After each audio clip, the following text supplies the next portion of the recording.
I think you've seen in the past, I think there's been a real sea change in the United States government, and I'm very proud to have been a very small part of that. But I think under President Trump, and it's not just President Trump, I think people in China and Hong Kong realize this. It's really, I think the American people are becoming awakened, and I think that the U.S. government's now becoming awakened to the fact that the CCP has not been a good partner. The CCP has not been, they have lied to the people of Hong Kong, right? They're lying to the people in Taiwan. They're lying to the people in Southeast Asia.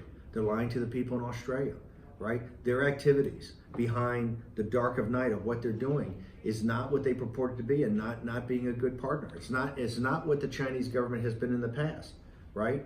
You know, China's got tremendous potential. As I say, it's got the greatest people in the world, right? But here you're seeing where just the lies, misrepresentations, and now what I think you're seeing doing is they're going in and actually taking people in a power struggle, and those people are disappearing.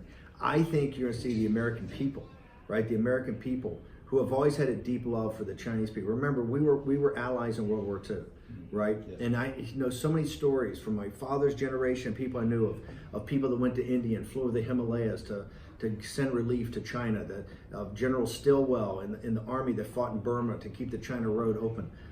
You know, all the guys, and that story is becoming better and better known of the Chinese people working as great allies in World War II.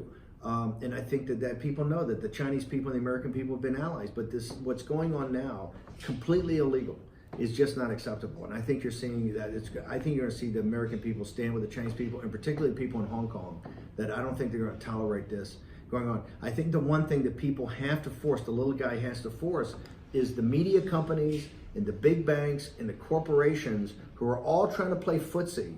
What they're trying to do is accommodate the CCP. One of the biggest problems we have in the West is the giant corporations, the big banks, and the media companies are afraid. And you see Google and Facebook, they're all afraid of the CCP. And they're afraid because they don't think they want to make money, right? And so they're afraid of saying that this is wrong and this is not right. I believe you're seeing that this is changing every day. And I think it's going to have massive implications.